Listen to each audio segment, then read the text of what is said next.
அடுத்து இந்த வண்டி என்ன வண்டி பாருங்க, பிஸ்மில்லா கொடுத்தா இருக்கணும், வேற வேற மாதிரி இருக்கணும். நேனோல லேட்டஸ்ட் இது. இந்த வண்டி வந்து புது வண்டி வந்து 4.5 லட்சம் ரூபாங்க. 4.5 லட்சம் ரூபாய் வண்டி இது. சரிங்களா? வண்டி ஷோரூம் கண்டிஷன்ல இருக்கு. பவர் விண்டோ வந்துடும், ஏசி வந்துடும். வண்டி நீட்டா இருக்கு, gold colour, original paint, original kilometre, company service தான். நல்லா இருக்கு. 4 டயர் புதுசா. வண்டி பாருங்க செம லுக்கு. நேனோல கோல்டு நல்லா இருக்கும்.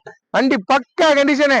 2005ங்க. 2005 இன்னைக்கு என்ன போகுதுங்க, 160 1,000 ரூபாய் விற்கிறாங்க. நான் 1.30க்கு ஃபைனலா பண்ணி தரேன். பாட்டி 1.5 நிக்கிறாரு. 1,30,000 ரூபாய்க்கு 2005 நேனோ ஷோரூம் கண்டிஷனு. அடுத்து எஃப்சி 30 இருக்கு. பெட்ரோல் வண்டி. ஃபர்ஸ்ட் எஃப்சியே இன்னும் வராது, ஏன்னா பெட்ரோல் வண்டி இது.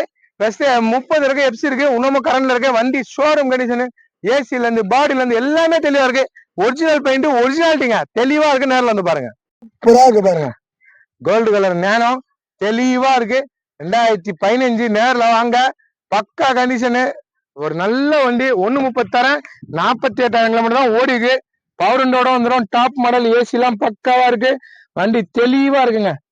தெளிவான வண்டி, தெளிவான வண்டி, பக்கா கண்டிஷனு. நல்லா இருக்கு பாருங்க நேனோ. இந்த வண்டி நல்லா இருக்கு. கம்பெனிலே போட்டு சீட்டு நேனோல வந்து பாருங்க. நல்லா ஒரிஜினாலிட்டியா. நேனோல உட்காந்தா ஹைட்டா இருக்கும், நல்லா உட்காரலாம். ஹைட்டா வெயிட்டா இருக்கவங்க நல்லா உட்காந்து ஓட்டின்னு போலாம். நல்லா ஃபேஸ் ஃப்ரீயா இருக்கும். ஏசிய நல்லா ஒர்க்கிங்கு. புது வண்டி வந்து 4.5 லட்சம் ரூபாய் ஆகுதுங்க. இந்த டைப் வண்டி 4.5 லட்சம் ரூபாய் ஆகுது. நானும் புது வண்டி இது. நான் கொடுக்குற ரேட்டு பாருங்க, 1.30 தரேங்க. எத்தனை போங்க சந்தோஷமா. பாட்டி 1,000 ரூபாய் கேட்கறாரு. 1,30,000 ரூபாய்க்கு முடிச்சு தரேன். டாப்லாம் பாருங்க கிளீனா இருக்கும். வண்டி ஒரிஜினாலிட்டி, ஒரிஜினல் பெயிண்ட் வண்டி, தெளிவா இருக்குது பாருங்க. எல்லாமே கிளீனா இருக்கும். டயர்ல இருந்து பாடியில இருந்து எல்லாமே நல்லா இருக்கு. நேரில் வரீங்க, 1,30,000 கொடுத்து 2005 நானும் எடுத்துன்னு போறீங்க.